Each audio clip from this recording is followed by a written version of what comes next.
안녕하세요. 안녕하세요. 자, 스탑. 우리 이제 수업 들어가야 되니까 나중에 강의 다 끝나고 강의 괜찮다 그럼 박수 해주시고 강의 별로 아니다 그럼 짐 싸고 가셔도 되고 강의 평가하고 나서 하지 아직은 저건 아닌 것 같고. 자, 우리 이제 최신 판례 할 건데 최신 판례는 여러분들 자 요거는 2019년도 1월부터 2019년 12월까지 수록이 된 최신 판례입니다. 최신 판례 우리 시험이 4월에 있다 보니까 이 법원에서 대법원에서 최신 판례가 한 달에 2번 올라옵니다. 매달 1일하고 매달 15일 날 그러니까 법원 공보 게재 형태로 올라오는데 자 그게 이제 12월까지 반영이 돼 있고 자 그다음에 1월하고 2월 여기까지 좀 챙겨 보셔야 되는데 자 1월까지는 일단 여긴 반영이 됐다라고 생각하시면 됩니다. 통상적으로 법원에서 판결 선고가 났다 그러면 이 법원에서 일단은 정리를 좀 합니다. 법원에서 보통 이제 법원 도서관에서 정리를 하는데 정리해서 판결 선고 후에 한 2달 정도 후에 법원 공보 형태로 나오는데 그 전에 미리 올라오는 자료들이 좀 있습니다. 그 자료까지 했기 때문에 1월까지 판례 여긴 반영이 됐다라고 생각하시면 되고 2월 그 다음에 3월까지는 출제되긴 조금 어렵고 우리 보통 이제 최신 판례가 시험 2달 전까지 출제 보면 되니까 그래서 1월 관련해서 법원 공보 게재에서 2월 달에 올라오는 판례들이 좀 있을 겁니다. 2월 1일하고 2월 15일 날 그날이 빨간 날이다 그럼 다음 날 이게 올라오는데 그 관련해서 조금 보셔야 될 판례들이 있으면 제가 제 카페 통해서 이 자료실 통해서 공지란에 다 올려드릴 겁니다. 그래서 만약에 새로 봐야 될 판례들이 있다 뭐 좋은 판례들 뭐 혹은 전원합체 판례다 그러면 그거 올려드릴 테니까 그것까지만 더 추가해서 보시면 될 것 같고 그 다음에 이 교재에 있는 거는 자 작년 1월부터 12월까지 최신 판례 플러스 그 다음 최신 기출이 들어가 있습니다. 그러니까 최신 기출 다 들어간 건 아니고 여러분들이 기본적으로 보시는 문제집 혹은 뭐 제 강의를 듣거나 제 문제 봤다 그럼 객관 총정리가 있는데 거기에 있는 판례들은 다 들어가 있습니다. 여기에는 넣지 않았습니다. 굳이 뭐 그거는 새로운 기출 문제가 보기는 어렵고 기존의 기출 문제인데 지문들이 상당히 참신하고 괜찮은 것들 그리고 여러분들이 자칫 틀릴 수 있는 것들 그래서 그런 기출 문제는 여기에 따로 해가지고 수록이 되어 있습니다. 그래서 제목은 최신 판례인데 실제 제목은 1개년 최신 판례 플러스 최신 기출 이렇게 보시면 됩니다. 이렇게 하시고 자 일단은 강의는 제가 총론부터 순차적으로 좀 들어갈 겁니다. 우리 4페이지 좀 보실까요? 4페이지 여러분들 뭐 죄형 법정주의 파트인데 죄형 법정주의와 관련해서는 간단히 조금 설명드리면 죄형 법정주의가 우리 시험에 최근에 한 5년 사이에 패턴이 좀 많이 변화가 있었습니다. 그래서 2017년도 전이다 그럼 죄형 법정주의 거의 뭐 죄형 법정주의 학생들이 거의 반포합니다. 반포기한다. 왜? 일단은 그때까지만 해도 문제가 개수형 박스 문제로 출제됐고 2017년도 이후부터는 개수형 박스 문제 안 나옵니다. 우리 시험이. 자, 그 전까지는 개수형 박스 문제가 나왔고 그 다음에 총론의 서론 파트다 그럼 적용 범위하고 형법, 이 죄형 법정주의가 있는데 거의 죄형 법정주의 문제를 출제합니다. 아니면 문제가 총론에서 10문제 나온다 그러면 죄형법정주의 하나 그럼 형법 적용범위 하나 뭐 이렇게 나오는데 거의 뭐 죄형법정주의 나오는데 죄형법정주의 나와도 어떻게 나오냐 일단은 개수형 박스 문제 이렇게 출제를 하고 박스 문제 파트에서 자 예를 들어서 다음 중 죄형법정주의에 대한 설명으로 옳지 않은 것은 모두 몇 개인가 자 골라서 뭐 기역, 니은, 디귿, 니을 자 문제가 조금 친절하다 그럼 이렇게 나오고 문제가 조금 불친절하다 그러면 하나 더 합니다. 그래서 평이한 지문에다 기역, 자, 니은, 아, 요거 맞구나, 이렇게 하고, 그 다음에 만약에 4개 나온다고 가정했을 때, 자, 디귿 지문 보면 디귿 지문 최신 판례인데, 자, 여기다 하나 좀 박아 놓습니다. 아, 요건 최신 판례? 잘 모르겠다. 아니면 중요 최신 판례니까 공부를 해서 요거는 판단이 뭐 선다, 요건 X다, 이렇게 되고, 그 다음에 마지막으로 니을 판례에다 뭘 하나 박아 놓냐. 우리 죄형법정주의는 형법 파트에서 헌법재판소 판례가 나옵니다. 다른 데는 헌법재판소 판례가 공부할 필요가 없는데 죄형법정주의에서 헌법재판소 판례를 그것도 지엽적인 거 하나 박아놓거나 아니면 대법원 판례에서 최신 판례 중에 정말 지엽적인 판례를 박아놓거나 아니면 기존 판례 중에서 최신 판례 아니 기존 판례 중에 상당히 지엽적인 판례를 좀 박아놓고 이렇게 출제합니다. 그러면 이거 어떻게 되냐?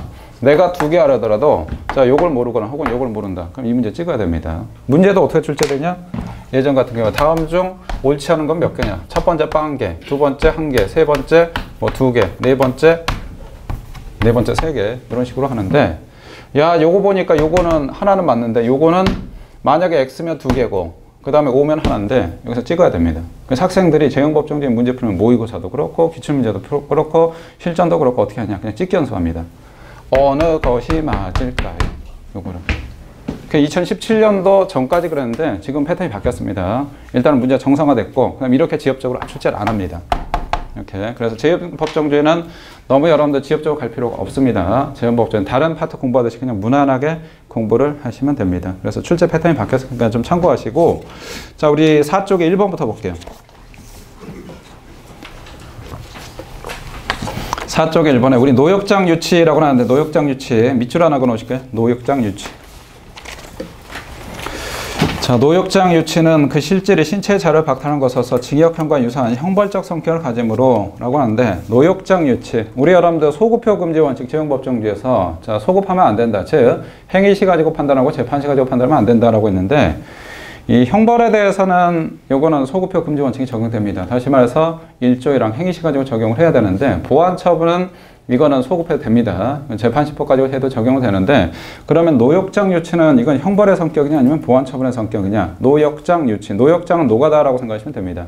그러니까 얘가 만약에 죄를 저질렀는데 너 벌금 1억 원, 벌금 안 내네. 오케이. 야, 너 내가 일당 100만 원씩 해가지고 너 100일 동안 교도소에서 노가다 뛰어. 그게 노역장 유치입니다. 유치는 우리 유치하다 할 때 유치입니다. 올림픽 유치하다. 우리 그 다음에 소송사에서 유치권, 유치하다 할 때 유치인데, 노역장을 유치한, 노가다에 유치시킨다. 노가다 이시킨다. 다시 말해서 벌금이나 이런 거 안 냈을 때 노가다 시키는 건데, 그럼 이거와 관련해서 우리 판례는 뭘로 봤냐? 형벌의 성격을 봤습니다. 그래서 노역장 유치에 대해서도 소급하면 안 된다. 이렇게 봤고, 자, 그 다음에 2번 지문. 자, 2번은 최신 판례는 아니고 최근에 나왔던 요 경감 기출인데 요거까지 좀 받으십시오. 자, 2번 보십시오.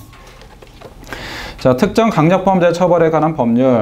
자, 특정 강력범죄에 관한 처벌의 법률이 자, 2010년 3월 1일 개정되기 전에 단순 강간 행위에 의한 강간 등 상해치상죄가, 즉 강간치상죄가 이루어진 경우에 위죄는 위와 같은 개정된 같은 법 2조 1항 3호에 규정된 특정 강력범죄에 해당하지 않았으나, 자, 같은 법이 11년 3월 7일 다시 한번 개정이 됐습니다. 법이 중간에 좀 몇 차례 개정됐습니다.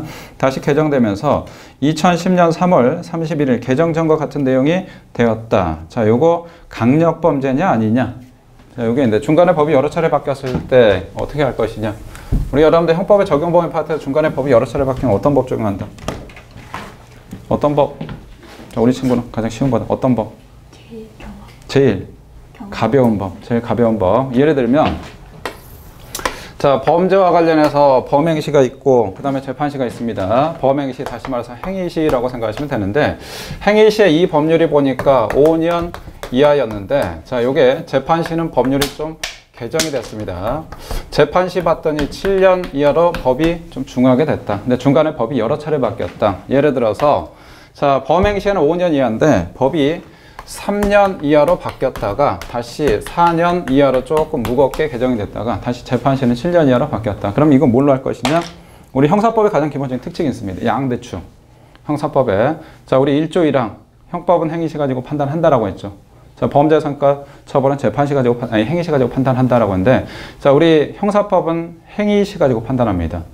자, 형법은 행위시 기준으로 판단한다. 이거 꼭 기억하시고, 고의도 마찬가지 책임 능력적 행위 당시에 있느냐, 고의도 행위 당시에 있느냐. 그래서 사전고의나 사후고의 인정한다 안 한다? 사전고의, 사후고의. 아, 이건 당연히 알지. 인정 안 하죠. 왜? 행위 당시에 고의가 있어야 되니까. 사전에 있는 고의, 근데 행위 당시에 없다. 그런 거 없습니다. 사후의 고의, 그딴 거 없습니다. 그 다음에 행위 당시에 승낙이 있으면 처벌하지 않는데 행위 당시에 승낙이 없었다. 나중에 사후 승낙이 있었다. 우리 문서죄에서 추후 승인을 줄여서 추인이라고 합니다. 그럼 이 경우에 이런 거 인정할 것이냐. 내가 문서 위조했는데 행위 당시에 승낙 없었는데 일주일 후에 자, 명의자한테 미안해. 야, 네 거 했어. 괜찮아. 라고 해서 우리 추인이라고 하면 사후 승인을. 추인은 추후 승인, 나중에 승인받는다, 허락받는다라고 하는데 이런 거 인정할 것이냐? 그런 거 없습니다. 그냥 바로 범죄가 성립합니다. 범죄는 행위시 가지고 판단하니까. 그게 이제 1조 1항이고 또 하나의 축이 있습니다. 형사법은 행위자한테 어떻게 가냐? 유리하게 간다. 유리하게 간다. 이게 우리 형사소송에서는 뭐라고 나오냐? 의심스러울 땐 누구의 이익으로? 피고인의 이익으로. 이거는 우리 조금 형법에서 유식하기보다는 조금 저렴하게 얘기를 하면 그냥 형사법 행위자한테 유리하게 갑니다. 그래서 형법에 우리 총론에 어마어마한 많은 착오가 있습니다. 그 착오는 뭐 이러이런 착오다 이렇게 하는데 그렇게 공부할 필요가 없이 그냥 형사법 행위자한테 유리하게 간다. 이렇게 생각하시면 됩니다. 그럼 일례로 하나 보면 일례로 우리 살인죄와 관련해서는 영아살해죄가 있어. 내가 임신했는데 내가 소위 말해서 강간당해서 임신했습니다. 근데 내가 도저히 얘를 키울 능력이 안 돼. 그래서 얘가 갓 태어난 애를 그냥 엎어서 죽여버렸다. 그럼 이때 뭐가 되냐? 단순살인죄가 아니고 영아살해죄가 됩니다. 영아살해죄. 그 다음에 고등학교 때 남자친구하고 동거해서 애를 낳았는데, 야, 이거 도저히 내가 경제적 능력이 없어. 엄마 아빠도 없고. 그래, 도저히 내가 키울 능력이 없다. 그래서 갓 태어난 애를 엎어서 죽여버립니다. 그럼 이것도 뭐냐? 도저히 경제적인 동기로 못한다. 죽였다. 영아살해죄가 됩니다. 어떤 동기가 있어야 영아살해죄고, 그냥 내가 갓 태어난 애 죽였다. 그럼 이때 영아살해죄가 안 되고 단순살해죄가 됩니다. 단순살해죄가 되는데, 자, 이 사례 한번 볼게요. 자, 제가 임신을 했는데, 현재 결혼한 상태인데 임신했는데, 자, 이 애는 누구라고 생각했냐? 저는 강간을 당했는데 예전에, 자, 강간범의 A인 줄 알았습니다. 강간범의 A인 줄 알고 죽여버렸는데, 알고 봤더니 유전자 검사를 했더니 제 남편 애였습니다. 그러니까 남편 애를 이유 없이 그냥 죽여버렸다. 그럼 이건 단순살해죄가 되고, 강간당했거나 도저히 키울 능력이 안 된다. 그럼 이건 영아살해죄가 되고, 영아살해죄는 가볍습니다. 단순살해죄는 조금 영아살해죄가 세고. 그러면 나는 영아살해죄 할 생각으로 죽여버렸는데 알고 봤더니 단순살인죄였다. 그럼 이거 뭘로 뺄 것이냐? 영아. 간단하다. 영아살해죄 왜? 인식한 대로. 인식한 대로. 뭐라고? 인식한 대로 처벌. 인식한 대로. 인식한 대로 네. 처벌을? 한다. 인식한 대로 처벌한다? 우리 무조건 인식한 대로 처벌하나? 고의가 있기 때문에. 고의가. 영아살해의 고의가 있기 때문에. 영아살해. 고의가 있기 때문에? 네. 영아살해 고의가 있기 때문에? 영아살해 고의가 있다? 영아살해, 우리 고의가 있는 대로 그대로 다 빼나? 그건 아니지. 우리 형법상에 어마무시한 많은 착오가 있는데. 자, 그 다음에 아마 요 판례 날 겁니다. 요 판례. 여러분들 아직 아까 기본이 조금 부족한 중하로 하니까 기본에 조금 필요한 것들은 설명드리고 뒤에 쭉쭉 나가겠습니다. 하나만 더 하겠습니다. 구성요건 착오에서 엄청나게 쉬운 건데, 나는 원수인 줄 알고 밤늦게, 자, 원수를 소위 말해서 몽둥이로 가격해서 죽여버리려고 해서 머리 쳤는데 죽었는데 알고 봤더니 아버지였다. 그럼 이때 뭘로 뺀다? 아버지 죽이면 존속살해죄, 그냥 원수 죽이면 단순살인죄. 이때는 존속살해죄로 뺍니까? 단순살해죄로 뺍니까? 단순살해죄. 요거는 뭐 배웠으니까 쉬울 거고. 이유는? 이유는 뭐? 이유. 자, 우리 친구한테 물어볼게. 이유는 왜? 존속인지 모르고 죽여가지고. 존속인지 모르고 행위를 했기 때문에. 행위를 했기 때문에. 단순살해죄로 단순살해죄로 처벌받아요. 처벌받는다? 존속인지 모르고, 아버지인 줄 모르고 죽였기 때문에, 아버지인 줄 모르고 행위를 했기 때문에 처벌받는다. 뭐 그렇게 빼도 맞기는 할 것 같기는 하고, 하여튼 우리 친구 뭐 그냥 논리적인, 제가 보기에는 뭐 나름대로 세계가 있는 것 같습니다. 우리 친구 나중에 그 논리도 한번 제가 배워볼 필요가 있을 것 같은데, 요거는 우리 왜 그러냐? 우리 법조문에 규정이 돼 있죠. 우리 구성요건 착오는 몇 조 몇 항에 규정돼 있다? 15조 1항에 법조문에 명문에 규정돼 있습니다. 난 아버지인 줄 모르고 죽였을 경우에 뭐라고 했냐? 중한죄로 처벌하지 마라. 명문에 규정돼 있습니다. 명문에. 이것도 뭐냐? 우리 형사법은 행위자한테 어떻게 간다? 유리하게 갑니다. 그럼 나는 아버지인 줄 뭐 원수인 줄 알고 죽여버렸는데 아버지였다. 나는 생각은 단순살인죄인데 실제로는 보니까 존속살해였다. 그럼 뭐가 더 유리하다? 당연히 단순살인죄가 유리합니다. 그래서 그걸로 갑니다. 15조 1항은 여러분 특별히 의미가 있는 규정은 아니고 그냥 그걸 일반한 규정입니다. 일반 규정. 그 다음에 아까 나는 이거 성폭행 당한 줄 알고 엎어버렸는데 알고 봤더니 내 남편의 애였다. 그럼 이때는 영아살해죄로 뺀다? 아니면 단순살해죄로 뺀다? 행위자한테 누가 유리해? 당연히 영아살해죄가 유리합니다. 그래서 이때 뭘로 빼주냐? 영아살해죄로 빼줍니다. 그래서 형법에 많은 착오들, 뭐 구성요건 착오, 위법성조학서의 전체사진 착오, 교사의 착오, 어마무시한 많은 것들이 있는데 판례도 마찬가지. 자, 그거는 여러분 뭘로 잡으시면 되냐? 형사법 행위자한테 유리하게 간다. 그게 형법의 양대축입니다. 1조 1항 행위시 가지고 판단한다. 그 다음에 유리하게 간다. 요거는 기억하시고. 자, 그럼 법이 중간에 여러 차례 바뀌었다. 가장 유리한 것만 찾아보겠습니다. 우리 형사법은 행위자한테 유리하게 간다라고 했죠. 그럼 가장 유리한 거 뭘로 적용해 유리하다? 당연히 3년 이하로. 자, 얘는 가장 유리하니까 자, 이걸로 적용합니다. 가벼운 걸로. 됐죠?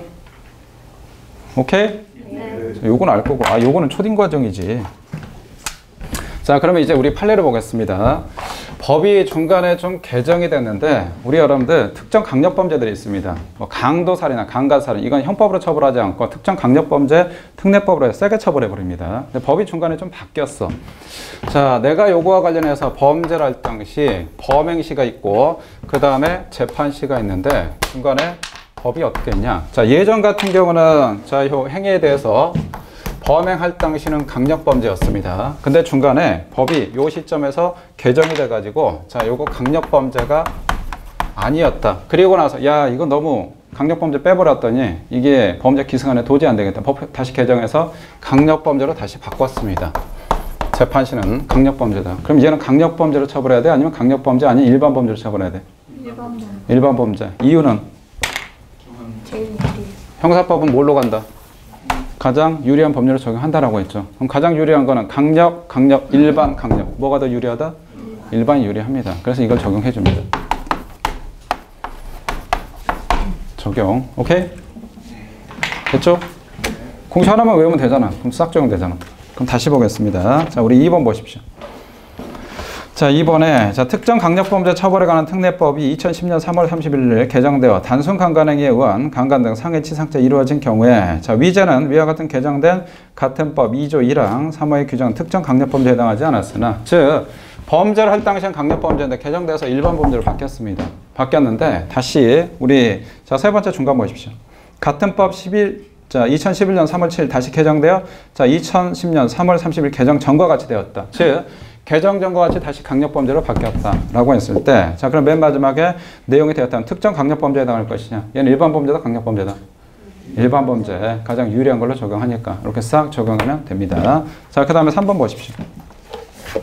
자, 게임산업진흥에 관한 법률 32조 1항 7호에 정한 환전에는 게임 결과물을 수령하고 돈을 교부하는 행위 뿐만 아니라 게임 결과물을 교부하고, 교부는 건네주는 겁니다. 돈을 수령하는 행위도 포함되는 것을 해석하고 이를 지나친 확장해서 유추해석이라고 할 수 없다. 우리 환전. 환전은 우리 여러분들 전자는 돈 전자입니다. 우리 전의 전쟁 뭐 그런 얘기야. 동전 하다 때 전이고 돈이고 돈을 교환하는 거 환전이라고 하죠. 그럼 이게 환전이 되나 봅시다. 제가 여기 외환은행입니다. 지금 이제 하나은행으로 바뀌었는데 외환은행 제가 달러가 100달러가 있습니다. 나는 우리나라 돈을 받고 싶어. 그래서 은행 가서 자, 이 달러를 원화로 바꿔주십시오. 바꿨습니다. 돈으로 100달러니까 한 10만 원 정도 될 거고 그럼 이거 환전이다 아니다? 환전이다. 당연히 환전이지. 왜? 돈을 바꿨으니까. 자, 그 다음에 이번에는 제가 해외여행 가야 됩니다. 그래서 달러가 필요합니다. 그래서 제가 10만 원을 가지고 가서 달러로 바꿔주십시오라고 해서 10만 원 주고 은행에서 달러 받았다. 이거 환전이다 아니다? 환전이다. 왜? 환전. 돈을 바꾸는 거니까. 환전이라는 거는 여러분들 돈을 바꾸는 걸 환전이라고 하죠. 돈을 바꾸는 거. 자, 그러면 내가 원화 가지고 바꾸든 달러로 바꾸든 달러 가지고 원화로 바꾸든 환전이 됩니다. 마찬가지. 그럼 이거 다시 한번 볼까요? 첫 번째 줄에 오른쪽 보십시오. 게임 결과물. 여러분들 게임 결과물 뭐 도박 같은 거 했을 때 무슨 코인 같은 거 생기는 경우가 있습니다. 그냥 쉽게 말해서 제가 비트코인 한번 해보겠습니다. 제가 도박에서 일단 이겼다. 그래서 100만 원 정도의 비트코인 생겼다. 이걸 갖다 환전소에 가서 현금으로 바꿨습니다. 그럼 환전이냐? 당연히 환전이 됩니다. 자, 그 다음에 이번에는 제가 도박하려고 합니다. 그래서 비트코인이 필요해.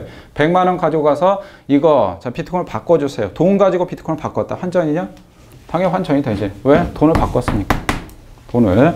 자, 그래서 세 번째 줄에 자, 요거 유추해석이냐? 아니다라고 했습니다. 그대로 쭉 보시면 되고. 그 다음 4번. 특수폭행치상죄의 경우 형법 258조 2 특수상해죄 신설. 특수상해죄는 원래 없었고, 자, 예를 들어서 뭐 흉기 가지고 상해했다. 그럼 그때는 폭처법으로 처벌했습니다. 폭력행위 등 처벌에 관한 법률로 처벌했는데 이 폭처법이 위헌 판결 나가지고 폭처법이 날아가고 이게 일반 형법에 편입이 됐습니다. 그래서 특수상해죄가 신설이 됐는데 자, 신설에도 불구하고 종전과 같이 형법 257조 1항 상해죄 이행에 처벌하는 거. 자, 일단은 특수상해죄가 새로 편입이 돼서 신설이 됐는데 예전 같은 경우는 여러분들 폭행치상죄는 뭘로 처벌하냐? 폭행치상죄하고 상해죄는 형량이 똑같습니다. 패턴도 똑같기 때문에. 그래서 폭행치상죄는 상해죄로 뺐는데 예전 같은 경우는 특수폭행치상죄도 상해죄로 뺐습니다. 근데 이번에 법이 개정돼 특수상해죄 신설이 됐단 말이야.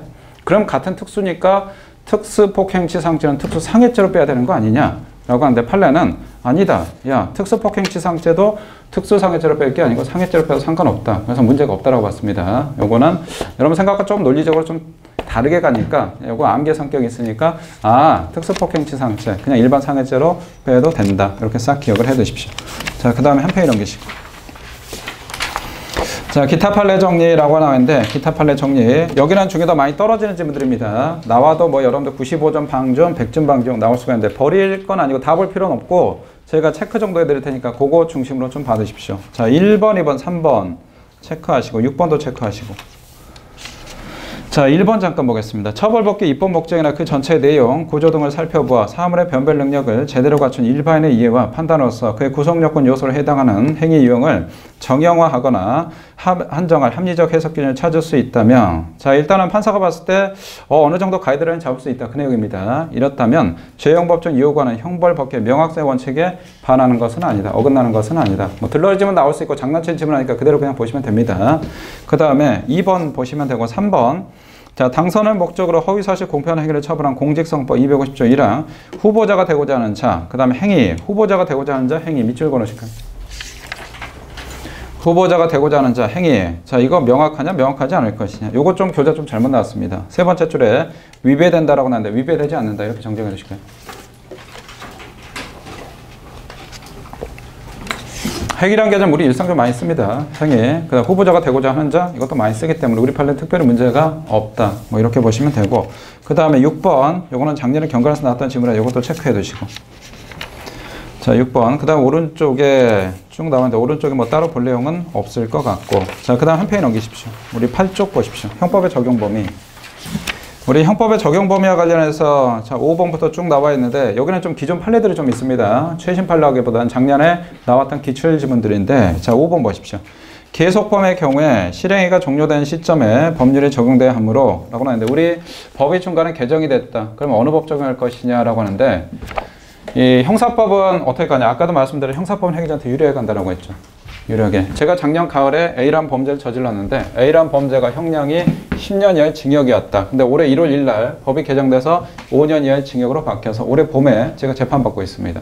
그러면 저는 행위 당시 법이 무거운 구법을 정해서 10년 이하로 때릴 거냐, 아니면 유리한 재판 시 당시 법인 5년 이하로 때릴 것이냐. 어느 걸로 간다? 유리한 걸로 가, 불리한 걸로 가? 유리한 걸로 간다. 그래서 이때 뭘 적용하냐? 신법을 적용해 줍니다. 신법을. 그게 1조 2항입니다. 법이 유리하게 개정돼서 유리한 신법을 적용을 한다. 요걸 일단 싹 기억을 좀 하셔야 되는데, 우리 여러분들 그 중에 포괄일죄가 있죠. 포괄일죄 중간에 법이 바뀌었다. 그럼 이거 뭘로 한다? 포괄일죄.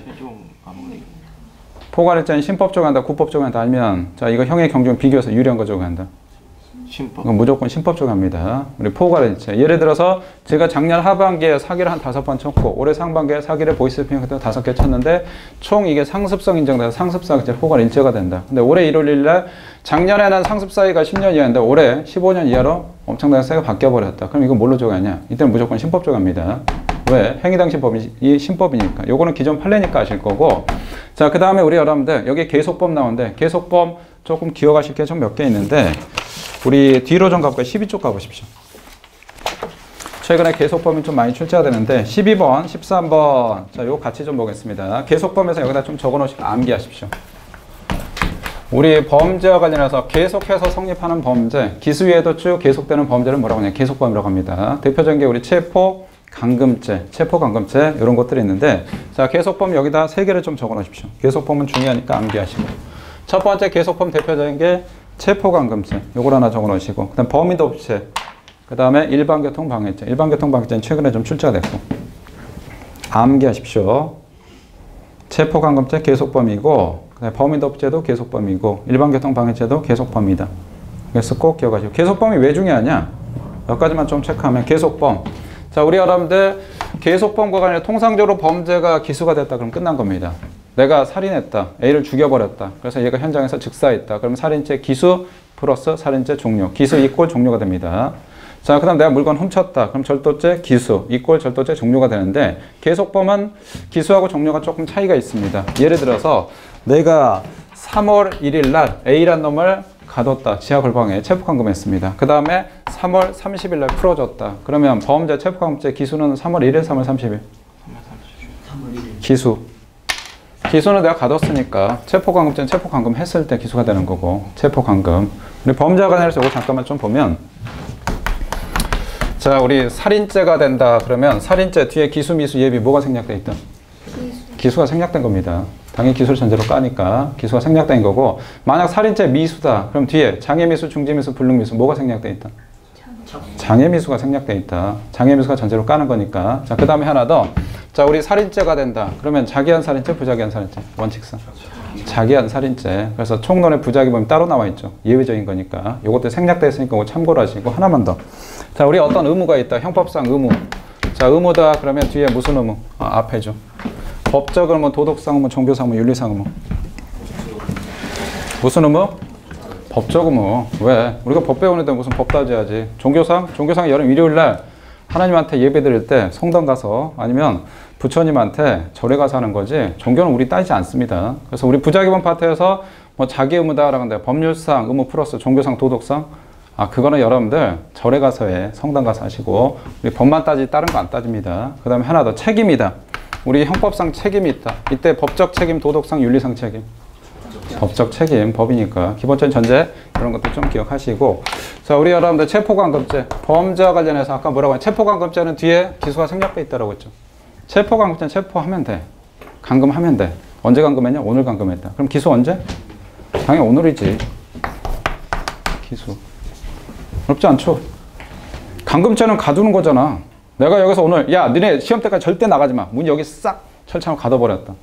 오늘부터 못 나가죠. 언제까지? 4월 4일까지. 그럼 여러분들 언제 기수냐? 오늘부터 가뒀으니까 오늘 기수지. 그 다음에 종료는 언제냐? 종료는 내가 4월 4일에 풀어줬을 때, 그때 종료가 끝나는 겁니다. 그래서 통상적인 범죄는 기수와 종료가 일치한데, 자, 체포감금죄 기수와 종료가 좀 다릅니다. 그래서 이것도 하나 기억하십시오. 이론적인 문제로, 자, 계속범의 경우에 기수와 종료 시기가 일치하지 않는다. 그럼 OX. 5가 된다. 이렇게 싹 정리하시면 되고. 자, 그 다음에 중요한 건 계속범이라고 할 때 세 가지. 계속범 세 가지. 첫 번째, 체포감금죄. 두 번째, 범인도피죄. 세 번째, 일반교통방해죄. 이 계속범이 왜 중요하냐? 통상적인 범죄는 기수에 가담할 수가 없습니다. 내가 죽여놓고 일주일에 친구 녀석이, 야, 우리 A 죽이자. 가담할 수 있냐? 못합니다. 우리 절도죄에서 영사롱 절취 사건이 있는데, 아줌마가 이미 절도 기수가 되고 나서 남편이 나중에 가담했다. 그러면 절도의 공동조범 된다, 안 된다? 절도는 둘이 상의하면 공동조범 안 빼고 특례 규정인 특수절도를 뺍니다. 합동절도 안 됩니다. 자, 그런데 자, 우리 범인도피죄 기수에 가담할 수 있냐? 가담할 수가 있습니다. 그래서 범인도피죄 중요한 판례. 내가 A라는 범인을 감춰주는데, 자, 나중에 일주일에 친구 녀석이 가담했다. 그럼 범인도피죄 공동조범이 되냐? 될 수가 있습니다. 그래서 자, 계속범은 중요합니다. 일반교통방해죄도 뒤에 이따 판례가 기수에 가담할 수 있냐? 가담할 수가 있습니다. 그런 판례가 중요하니까 일단 기억을 해두시고. 자, 그러면 먼저 우리 12번부터 12쪽부터 볼까요? 12번, 13번 볼게요. 자, 체포죄는 계속범으로서, 체포죄는 체포감금죄를 얘기합니다. 자, 계속범 체포의 행위에 확실히 사람의 신체 자유를 구속한다고 인정할 수 있는 정도로 시간적 계속성이 있어야 된다. 우리 계속범 뭐냐? 계속된 범죄를 계속범이라고 합니다. 언제부터? 기수 이후부터. 그래서 오케이, 체포감금죄는 계속범이다. 그 다음에 13번. 일반교통방해죄는 계속범 성질을 가진 것이어서 교통방해 상태가 계속된 한 위법 상태는 계속 존재한다. 계속범은 계속된 범죄, 즉 기수에도 계속된 범죄. 오케이, 맞는 표현이고. 자, 그 다음 기타 판례 요거 체크를 해두시고. 자, 도주죄는 즉시범으로, 즉시범에다 키포인트 잡을까요? 즉시범. 즉시범으로 범인이 간수자의 실력적 지배를 이탈한 상태에 이르렀을 때 기수가 되어 도주행위가 종료되는 것이다. 즉시범. 즉시범은 즉시 성립하는 범죄를 즉시범이라고 합니다. 즉시범, 즉시 성립하는 범죄. 그래서 도주죄는 탈옥할 때 성립한 거. 내가 깜빵에서 탈옥했다, 오늘. 탈옥했다. 그러면 바로 도주죄가 됩니다. 그래서 즉시범 꼭 기억하시고. 그럼 이제 우리 앞으로 잠깐 올까요? 자, 앞으로 관련해서 자, 5번 보겠습니다. 자, 계속범. 계속범의 경우에 자, 실행위가 계속범 밑에다 여기다 뭐라고 적어 놓으시냐? 우리 아까 제가 계속범이라고 하는데 계속범은 다른 말로 이건 뭐라고 하느냐? 이거 포괄일죄라고 합니다. 여기다 포괄일죄라고 적어 놓으실까요? 포괄일죄. 자, 계속범은 포괄일죄에 해당합니다. 포괄일죄 중에 하나입니다. 포괄일죄 중에 하나인데, 자, 그러면 이 질문 다시 한번 보겠습니다. 자, 계속범의 경우, 계속범 밑에다 여러분들 포괄일죄라고 하나 적어놓을까요? 포괄일죄. 포괄일죄의 경우에 실행위가 종료된 시점이 법률 정대하므로, 자, 아까 제가 뭐라고 했냐? 포괄일죄 중간에 법이 바뀌었다. 그럼 무조건 무슨 법 적용한다? 신법. 신법. 요건 잠깐 우리 친구한테 물어봐야지. 이건 알죠? 알죠? 우리 친구 옆에 있는 친구 알지? 그지? 이거 내가 이것까지 설명 안 해줘. 이거까지 설명 안 하면 나 이거 강의 못해. 오늘 다시 가는 못해. 그럼 여러분들 진짜 고1 수준이다 생각하고 기본과부터 차근차근 해야 되는데, 그럼 오늘 10시까지 해야 됩니다. 여기까지. 이건 설명 안 해도 된다라고 여러분들 믿어 의심치 않습니다. 자, 일단 우리 여러분들 포괄일제 중간에 법이 바뀌었다. 그럼 무조건 신법 적용해야 돼요. 근데 법에 맨 밑에 부칙으로 특례 규정 만들어서 뭐라고 했냐? 자, 여기 볼게요. 자, 첫 번째 오른쪽에 법률이 개정되면서 부칙에 개정된 법 시행 전의 행위에 대해서는 벌칙에 대해서는 종전의 규정 적용한다. 밑줄 그어놓으실까요? 개정 전에. 원래 우리 여러분들 통상적으로 무조건 신법 적용해야 되는데 유리하게 바뀌든 불리하게 바뀌든 무조건 신법 적용해야 되는데 부칙에 뭐라고 하냐? 야, 유리하게 바뀌었다 하더라도 자, 일단은 과거의 법률은 과거로 하고 자, 올해 법률 올해로 해라. 이렇게 되어 있습니다. 예를 들어서 제가 작년에 보이스피싱 형태로 상습사기 5번 하반기에 올해 상반기에 5번 했는데 법이 어떻게 돼 있냐? 작년 하반기에는 자, 상습사기 10년이야. 근데 올해 상반기에는 5년이야. 유리하게 바뀌었습니다. 그럼 이거 유리한 거 적용해 줘야 되는데 맨 밑에 부칙에 야, 유리한 거 적용하지 마. 배제시켜 버립니다. 그거 배제시킬 수 있다 없다? 있습니다. 그 다음 명문에 규정되어 있기 때문에 우리 여러분들 법조문에 충실하다. 맨 처음에 최용론의 죄형 법정주의 파트에서 뭐라고 나왔냐? 죄형 법정주의가 있죠. 자, 죄형 법정주의. 죄와 형에 대해서 반드시 법에 규정하라. 명문에 규정하라. 다시 말해서 명문에 규정했으면 그 규정에 따라 그 얘기입니다. 그래서 명문에 여기 규정이 있기 때문에 자, 원래는 무조건 신법적인데 규정이 있으면 자, 이 판례하고 규정하고 누가 위에 있다? 당연히 명문 규정 법조문이 위에 있지. 그래서 그거 싹 날아간다 그 얘기입니다. 법조문에 따르라. 명문 규정. 약간 이례적인 규정인데 어쩔 수 없습니다. 삐꾸 규정을 하더라도 규정에 따라야 됩니다. 따라서 자, 세 번째 줄에 경과 규정 두고 있는 경우 행위 전체에 대해 개정된 법을 적용할 것이냐. 원리대로 가면 안 됩니다. 이거는 판례대로 가는 게 아니고 법조문대로 간다. 그래서 약간은 이 조항은 뭐냐. 우리 아까 두 번째 밑줄 건 거. 이건 이례적 조항입니다. 이례적인 법조항. 조심하시기 바라고. 자, 그 다음에 6번. 요거는 뭐 기존 판례인데 어려운 거 없습니다. 요거는 아까 설명을 싹 드렸고. 자, 6번은 뭐 문제 풀어보시면 될 것 같습니다. 아까 법이 중간에 바뀌었다. 뭘로 할 것이냐. 자, 우리 가장 유리한 걸로 적용을 한다. 쭉 보시면 되고. 그 다음 7번, 8번. 요거는 조금 이따 설명드리고 9번 밖에. 작년에 경관에서 나왔는데 문제 한번 풀어볼까요? 모의고사를 한번 출제했던 학생들이 선생님 이거 뭡니까? 자꾸 문이랍니다. 목이 뭡니까? 문제죠. 이렇게 했죠. 자, 일단 O냐 X냐. 9번, 7번 말고 9번. 7번은 제가 좀 설명을 해드려야 돼요.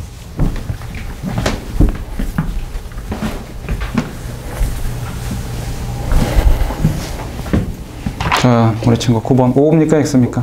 X. 맞았습니까? 틀렸습니까? X요. 그러니까 맞았어, 틀렸어. 맞았다. 어디가 틀렸다? 제 생각은 이거 아, 네 생각을 얘기하지 말고 수험생은 자기 생각 얘기하는 거 아니야. 판사의 생각을 얘기하는 거지. 대법관이 결론 이렇습니다. 그럼 이렇게 해야지. 예를 들어 대법관이 판사가 1 더하기 1은 3입니다. 그러면 3이라고 하는 게 아니지. 제 생각은 3이 아니고 2입니다. 그러면 여러분들 어떻게 했냐? 아, 그래 너 참 대단하다. 그건 학교에서 가는 거지. 박사학위 갈 때 여러분들 수험생은 그렇게 하는 거 아닙니다. 네 생각 말고 판사의 생각은 뭐라고 봤다? 외국에서는 도박죄를 처벌하지 않는데 네. 우리나라에서는 도박하는 걸 처벌하고 있어가지고. 예, 그건 알고 있습니다. 그건 뭐 누구나 다 알 거고 우리 옆에 있는 친구도 다 알 거고. 어디가 틀렸어? 어디가? 장난은 좀 심하게 쳤는데 요즘 트렌드입니다. 승진도 그렇고 우리 시험도 그렇고 우리 시험 작년 많이 쳤죠. 업무. 자, 작년은 상당히 많이 쳤습니다. 여러분들 고속버스? 당연히 뭐 고속버스 이거 간단하지.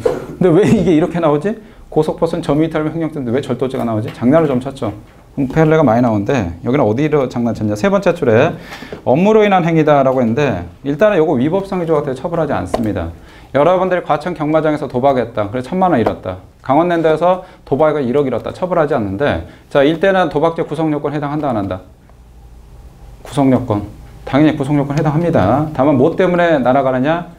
위법성이 조각돼서 날아갑니다. 그럼 위법성이 조각되는 거 자, 이게 어디서 나와? 위법성에서 나옵니다. 위법성이 조각되는데 그럼 왜 위법성이 조각되는 거냐? 형사특별법 만들어가지고 과천 경마장이나 강원랜드에서 하는 거 특별법 만들어 처벌하지 않게 하고 있습니다. 특별법 만들어서 여러분들이 만약에 자, 소위 말해서 하우스 있죠. 영화 같은 데 보면 하우스 만들어 도박했다. 그럼 처벌하냐? 그건 처벌해. 왜? 그거를 자, 소위 말해서 처벌하지 않은 특별 규정은 없기 때문에. 근데 요거는 뭐가 되냐? 우리 해설 보실까요? 첫 번째 중간에. 내국인의 출입을 허용하여 폐광지역 화면에 출입하는 것은 법령에 의한 행위. 법령에 의한 행위. 키포인트 잡고요. 법령에 의한 행위. 특별법에 의한 행위지. 요게 여러분들 우리 업무로 인한 행위가 아닙니다. 시험에서 장난을 좀 쳤기 때문에 이런 거 조심하시고. 그 다음 7번하고 8번 여기를 보십시오. 자, 우리 형법의 적용 범위와 관련해서 조금 어려운 게 추급을 인정할 것이냐 이 파트가 있습니다. 추급을 인정할 것이냐. 주형법정주하고 적용법은 조금 어려우니까 설명 조금 자세히 할 겁니다. 자, 추급의 개념, 그 다음에 이거하고 반대 개념에 소급의 개념이 있는데, 소급은 자, 우리 여러분들 소급은 범죄는 행위시 가지고 판단하니까 작년에 내가 어떤 이 범죄를 했는데 그건 처벌 규정이 없었습니다. 예를 들어서 내가 정권을 조금 깠어. 사이버 모욕했는데 사이버 모욕죄는 없습니다. 근데 올해 1월에 도저히 청와대 안 되겠다. 야, 아무리 그래도 그렇지 어떻게 대통령을 까냐. 내가 그랬거든. 그년이 뭐 문제다. 예를 들어서 인터넷에. 그 다음에 제가 한 게 아닙니다. 그 당시 야당 원내대표가 한 거기 때문에 전 인용했을 뿐이고 학문적으로 했기 때문에 모욕이 안 됩니다. 양해 말씀드리고. 그 다음에 문재인 대통령, 야, 무슨 맨날 다른 건 잘하는데 경제정책은 진짜 못해 라고 해서 우리나라 대한민국에서 제일 문제인 건 재인이가 문제야 이렇게 했습니다. 문재인이 문제야 라고 했다. 그랬더니 청와대에서 안 되겠다. 그래서 올해 1월에 갑자기 사이버 모욕죄를 신설해버립니다. 그래서 작년에 이런 거 했던 놈도 싹 처벌하면 되냐? 안 됩니다. 왜? 작년에는 이 사이버 모욕죄 처벌 규정이 없으니까. 이거 우리 소급이라고 한다, 추급이라고 한다. 소급이라고 합니다. 소급은 뭐냐? 거스를 소자입니다. 그 다음에 미칠 급자. 우리 파급 효과들 영향을 미치다라고 해서 거슬러 올라가서 영향을 미치는 거, 이거 소급이라고 합니다. 백 거슬러 올라가는 거. 요거에 반대되는 개념이 추급이라고 하는데, 추급의 개념을 잠깐 설명드릴게요. 자, 우리 추급이란 건 추적하다 할 때 축자고 미칠 급자입니다. 영향을 미치다. 그러니까 추적하여 내려와서 영향을 미치다. 요걸 이제 우리 추급이라고 하는데, 자, 작년에는 요거에 대해서 제가 행위를 했는데, 다시 말해서 여기서 범행을 했는데 A죄를 범죄를 저질렀습니다. A죄 범죄 저질렀는데 요거는 작년에 대해 처벌 규정이 있었습니다. 작년에 대해서 처벌 규정이 있었는데 갑자기 국회에서 올해 1월 1일 날 이 법을 갖다 폐지시켜 버립니다. 자, 폐지시키고 현재 제가 봄입니다. 올해 봄에 자, 요거와 관련해서 재판을 받고 있는데, 작년에 처벌 규정이 있었는데 올해 1월에 폐지가 됐다. 그래서 현재 봄인데 재판하려고 하는데 근거 법률이 없네. 그럼 이거 처벌할 수 있다 없다? 원칙상 없다. 처벌할 수 없다. 그럼 법원은 무슨 판단한다? 형사 소송에서 배웠을 텐데. 변소지. 법이 개정됐으니까. 무죄. 누가 무죄? 손 들어봐. 그쵸? 무죄 아니죠. 위헌 판결 났을 때 무죄 판단한다? 위헌 판결 나면? 그래, 그때 무죄고 그건 중요한 거고. 자, 이때는 뭐가 되냐? 야, 지금 처벌할 근거 법률이 없어. 처벌 규정이 없습니다. 폐지가 됐기 때문에. 자, 요거와 관련해서 그럼 요거 처벌할 수가 있을 것이냐라고 하는데, 현재는 처벌 법규가 없습니다. 처벌 규정이 없다 하더라도 요걸 갖다 처벌하겠다. 그대로 쭉 끌고 와서 자, 처벌하는 경우가 있습니다. 처벌하는 게 원래 처벌하면 안 되는데, 원래 법에는 처벌하지 말라라고 돼 있는데 판사가 아니야, 구체적으로 따져봐야 돼 하고 처벌하는 경우도 있고 안 하는 경우가 있는데, 이게 우리 판례가 동기설이라고 합니다. 우리 한시법과 관련해서 동기설. 자, 조금 어려운 용어인데 요건 좀 기억하셔야 되는데, 자, 요거와 관련해서 작년에 처벌 규정이 있는데 자, 현재 처벌 규정이 없다. 처벌 규정이 없으면 처벌하면 안 되는데 무슨 처벌하는데 근거 규정이 있어야 될 거야. 그러면 어떻게 하냐? 작년 걸 끌고 왔죠. 우리 끌고 온다. 뭐라고 하냐? 추적하여 내려왔다라고 합니다. 그럼 이걸 뭐라고 하냐? 우리 추급했다라고 합니다. 추급, 추적하여 내려왔다. 다시 말해서 끌고 내려왔다. 우리 추급표를 인정할 것이냐 안 할 것이냐, 개념을 좀 기억하시고 소급의 반대다라고 생각하시면 되고, 자, 요렇게 개념, 추급 개념을 좀 기억을 하시고, 자, 우리 법원은 작년에 처벌 규정이 있었는데 올해 폐지가 돼버렸다. 그런데 올해 행위에 대해서 처벌할 필요가 있어 처벌하겠다는 게 있고, 처벌할 필요가 없다. 그래서 신법을 적용해서, 행위시법이 아닌 신법을 적용해서 처벌하지 않겠다. 자, 이런 경우가 있는데, 자, 요거와 관해서 우리 판례가 동기설이라고 하는데, 자, 두 가지가 있습니다. 첫 번째, 추급을 하는 경우가 있고, 그 다음에 두 번째, 추급하지 않은 경우가 있습니다. 자, 우리 추급한다 그러면 끌고 내려온다라고 했죠. 끌고 내려온다. 그러면 이거는 국법, 즉 행위 당시 법을 적용합니까? 아니면 신법, 재판 당시 법을 적용합니까?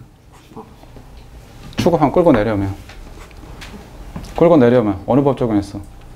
국법 적용했죠. 국법을 적용한 겁니다. 자, 끌고 내려왔기 때문에 추급을 했기 때문에. 그래서 자, 이거와 관련해서는 추급한다는 건 다시 말해서 이거 뭘 얘기하느냐? 국법을 적용합니다. 국법이란 건 여러분들 행위 당시의 법, 그래서 행위시법이라고 합니다. 그래서 국법을 적용한다. 국법을 적용한다. 다시 말해서 행위시법이라고 했죠. 우리 1조 1항 범죄는 언제 가지고 판단?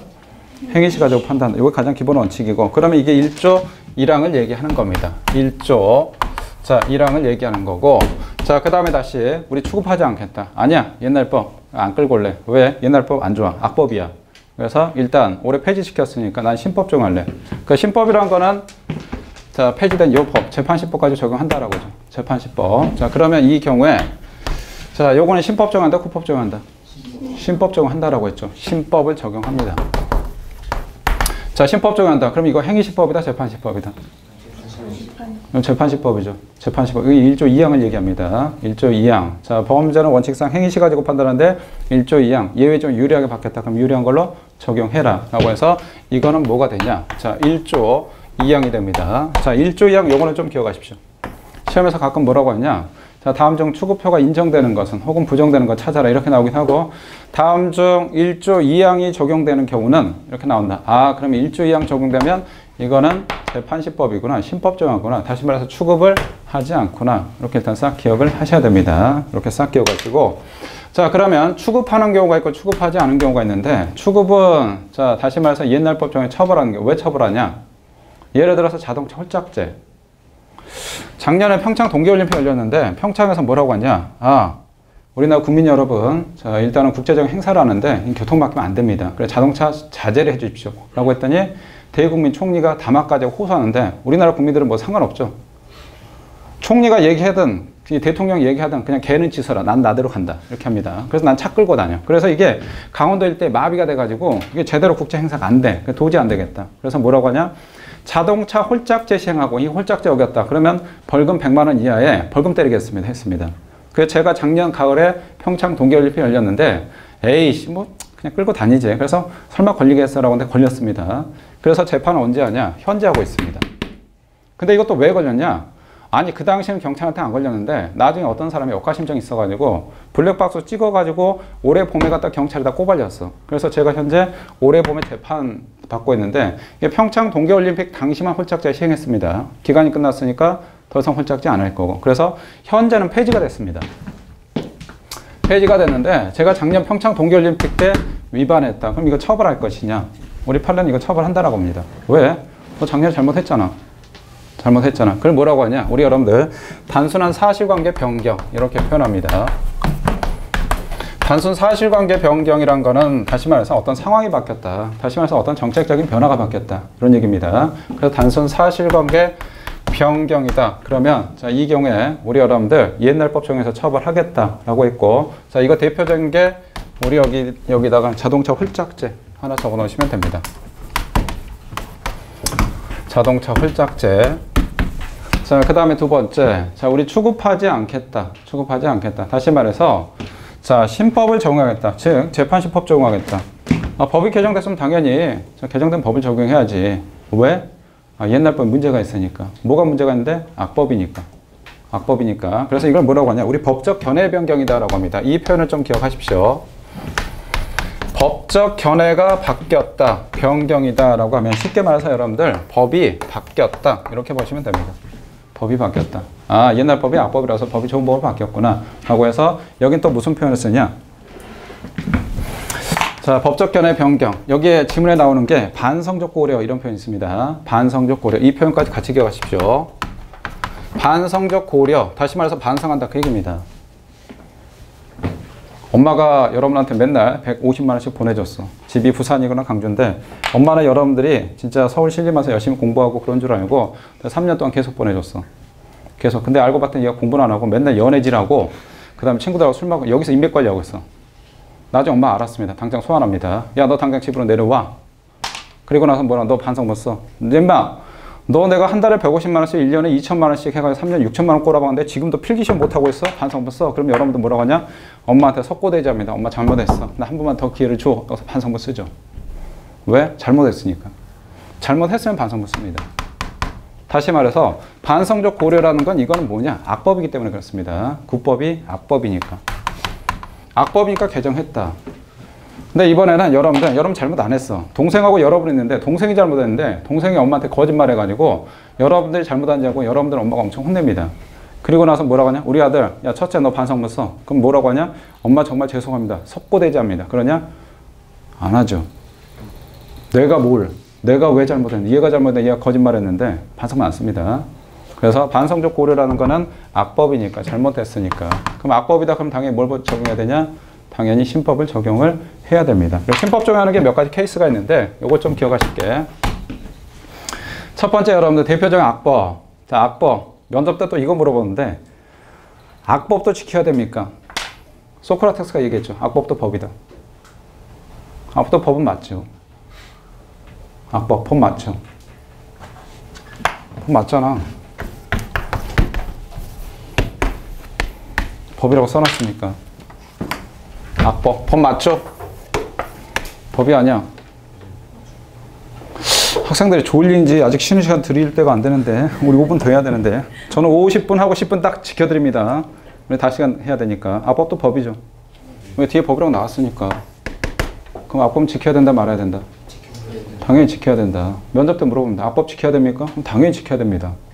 아니 법치주의에서 법을 지키지 않고 자의적으로 판단하면 이거 법치주의 근거는 한답니다. 이렇게 얘기하면 됩니다. 그럼 면접관이 이야 저놈 참 대단한데 너 누구한테 수업 들었어? 아 뭐 듣보자 김정한테 들었습니다. 그래 듣보자? 아 그러니까 듣보자면 요즘 좀 아닌 것 같은데 그런데 악법도 지켜야 됩니다. 악법의 대표적인 게 뭐냐? 위헌 판결 난 거. 작년에 낙태죄, 병역법. 여호와의 증인 때문에 저 근데 못 가겠습니다. 너 그냥 깜빵 가. 근데 위헌 판결 났죠. 이런 게 전형적인 악법입니다. 네, 그러면 이 법에 대한 최종적인 판단은 여러분들이 하는 게 아니고 누가 하냐? 헌재에서 하는 겁니다. 그래서 악법도 법이 폐지가 되기 전까지 지켜야 된다. 이렇게 얘기하면 된다. 전형적인 대표적인 악법이 우리 위헌 판결 난 경우에 자, 위헌 판결 난 경우에 자, 예를 들어서 낙태죄. 제가 작년 가을에 낙태를 좀 했습니다. 돈을 좀 싸게 받고 했는데 이게 걸려가지고 현재 재판 진행 중인데 올해 1월 1일 날 헌법재판소는 낙태는 위헌이다. 날려버렸습니다. 제가 현재 올해 범죄 재판받고 있다. 그럼 이 경우에 신법 적용해줘야 되냐 아니면 안 좋은 옛날 법, 국법 적용해야 될 것이냐. 그럼 당연히 무슨 법 적용한다? 당연히 신법 적용해야지. 왜? 옛날 법이 악법이니까. 자, 그 다음에 두 번째 하나만 더 기억하실 게 예전법이 특별법으로 처벌했습니다. 예전법이 예전에는 형사 요구와 관련해서 특별법으로 처벌했는데 형사특별법을 갖다 폐지시켜버리고 일반 형법으로 적용합니다. 우리 일반법, 형법은 일반법이다 라고 생각하시면 되는데 특별법을 갖다가 형법을 옛날 법을 갖다가 요거를 폐지를 시켜버리고 자 일반 형법을 적용했다. 통상적인 법의 발전 과정은 어떻게 되냐? 일반법에서 특별법으로 갑니까? 특별법에서 일반법으로 갑니까? 당연히 일반법에 특별법으로 가지. 왜? 일반법 안 들었는데 이걸 도저히 안 되겠어. 야 성범죄 강간죄로 형법으로 처벌하려고 했더니 아동 청소년 범죄 기수간에 그 다음에 죄질 겁나 안 좋네? 안 되겠다. 아청법으로 처벌하자. 혹은 자 성폭력 특례법으로 처벌하자. 그래서 세게 갑니다. 그게 일반적인 정석입니다. 근데 특별법에서 일반적으로 가는 게 이례적입니다. 그 왜 이례적이냐? 여기 문제가 있으니까 이례적입니다. 아 그럼 얘가 악법이구나. 이렇게 보시면 돼. 악법이구나. 그래서 이런 경우는 우리 판례는 뭐라고 하냐? 아 법적 견해 변경이다. 다시 말해서 반성적 고려다. 다시 말해서 악법이다. 그럼 이때는 신법 적용한다? 국법 적용한다? 신법을 적용한다. 신법은 우리 적용하는 건 몇 조 몇 항? 1조 2항. 요까지 같이 기억을 쌓아가시고 자 그럼 우리 7번부터 볼까요? 7번. 자, 형법에서 정한 폭력범죄들에 대한 가중적 구속요건 규정하고 있는 폭력범 행위 등 처벌에 관한 법률 2조 1항. 폭처법입니다. 폭처법 2조 1항 삭제. 여기다 위헌이라고 적어놓으실까요? 위헌 판결 났습니다. 자, 위헌 판결한 것이 같은 항 각 호에 열거된 개별범죄 일률적으로 가중처벌한 종전의 조치가 부당하다는 반성적 조치. 오케이, 반성했다. 반성이면 옛날 게 잘못했다라고 했죠? 그럼 옛날 법은 좋은 법, 악법. 좋은 법, 악법. 악법이다. 악법이면 당연히 무슨 법 적용한다? 신법, 국법 중에 신법을 적용한다. 제1조 2항에 따라 신법 적용한다. 신법은 1조 2항이라고 했습니다. 이렇게 잡아내시면 되고. 그 다음에 8번. 개발제한구역의 지정 및 관리에 관한 특별조치법상 허가나 신고를 하여야만 할 수 있던 행위의 일부를 허가나 신고 없이 할 수 있도록 법령이 개정됐다. 작년까지는 개발제한구역에서 비닐하우스 같은 거 반드시 신고해야 됐습니다. 근데 올해 1월 1일 뭐 개발제한구역 내에서 비닐하우스 하거나 그거는 이제 폐지가 돼버렸습니다. 근데 제가 작년 가을에 관할관청에 허가 없이 비닐하우스 함부로 설치했는데 올해 현재 봄에 재판받고 있습니다. 그러면 자 요거 두 번째 가장 오른쪽 볼까요? 이는 사정의 변천에 따른 규제 범위의 합리적 조정에 필요한 따른 것으로 개정 법령이 시행되기 전에 이미 위법한 공작물 여기다 무허가 비닐하우스라고 적어놓으실까요? 시험 지문에서 위법한 공작물 이렇게 나오기도 하고 혹은 이거 빼버리고 무허가 비닐하우스 이렇게 나오기도 합니다. 둘 다 기억하십시오. 공작물의 설정에 가벌성이 소멸되는 것은 아니다. 우리 판례 이건 뭐로 봤냐? 옛날 법이 악법은 아니고 그냥 어떤 시대적인 상황이 바뀌었다. 어떤 정책적인 변화다. 그것 때문에 한다. 그러면 내가 작년에 평창올림픽 때 위반했다. 야, 그럼 평창올림픽 끝났지만 너 그때 잘못했으니까 처벌하겠다. 그 얘기입니다. 그래서 요거는 추급해서 처벌하겠다. 이렇게 싹 기억을 해두시고. 자, 그 다음에 한 페이지 넘겨 10쪽. 10쪽에 10번까지 하고 쉬는 시간 좀 드릴게요. 자, 요거는 뭐 풀어보실까요? 뭐 문제 어려운 거 없습니다.